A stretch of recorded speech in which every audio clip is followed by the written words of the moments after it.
Good morning, St. Francis. It is Friday, April the 9th, 2021, Friday of the octave of Easter, Easter Friday, the 6th day of Easter. Coming to you this morning from the courtyard of the lower school of the Franciscan School, our school here on this campus, where the statue of Francis, there he is, statue of the Francis and the Wolf of Gubbio is. The azaleas are just coming into bloom over here. The redbud over here is almost out of bloom, but still looks majestic and wonderful, terrific. It would be, the school would be filled with students, but it is on hiatus because of the Easter holidays.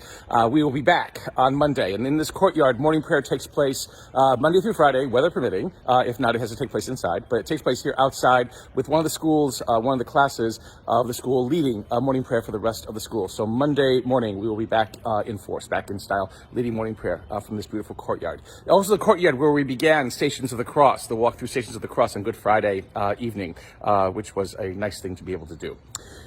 Today's gospel, again, continuation of the appearances of Jesus, the resurrection accounts from each of the Gospels, continuation from John's Gospel and the appearances there. The third time, it will say, that Jesus appears to the apostles. And this time, it kind of comes as sort of a surprise. So the tomb has been empty. Jesus has appeared to them and has told them, given them, wish them peace and given them the authority to forgive sins or hold sins or what have you. But they're out fishing. And they're kind of lazily out fishing. Again, this miraculous thing has happened and it still has yet to sink into them.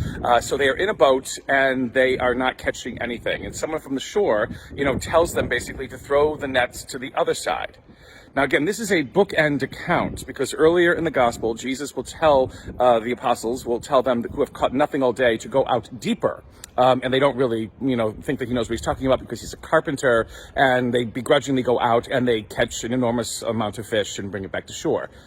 This time, though, this stranger, who they do not yet recognize on the shore, who tells them to throw the nets on the other side to see what they can catch, they do so without question. And they haul in a catch that is miraculous and large and what have you, and they go and they recognize it is finally Jesus. And Peter, who is lightly clad, puts on his garments or whatever it is, and runs out to the shore to meet him.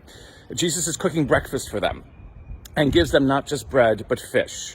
Doesn't say anything about blessing them, but the understanding, the way the words are used, is fish part of an ancient Eucharistic practice. Again, it could be a staple of a diet of people who were fishermen, or fisher people. And so here you have the sense in which Jesus can use all kinds of things to reveal himself and to complete sealing of the covenant, the new covenant that he has established with us.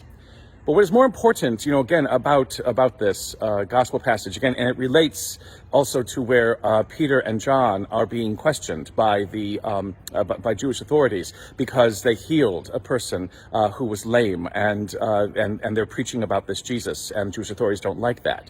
And they say, "Are you questioning us because of a good deed that we did? That doesn't make any sense. This man could not walk, was lame, and now we have given him the ability to, in the name of Jesus." Again, it is the belief, not in what is impossible, that it can become possible, but truly the belief of what is possible with God. Easter is supposed to open us up more and more to that. God is not just, someone that we turn to in our need or turn to whenever we are in trouble, turn to whenever, things aren't working out. God is someone that we turn to because God opens us up to what is possible. Not because of magic or superstition, but because of what is possible in this wonderful creation that God has given to us. All things are possible for God. And if God is the source of all that is creation, of all that we are, then in many ways, all things are possible for us. We have to just believe that. We have to embrace that. We have to move into that. We have to realize it. We have to live it. Again, Easter is living with things that the world says are impossible, knowing that with God, all things are possible. Glorious Easter, St. Francis. May the Lord give you peace.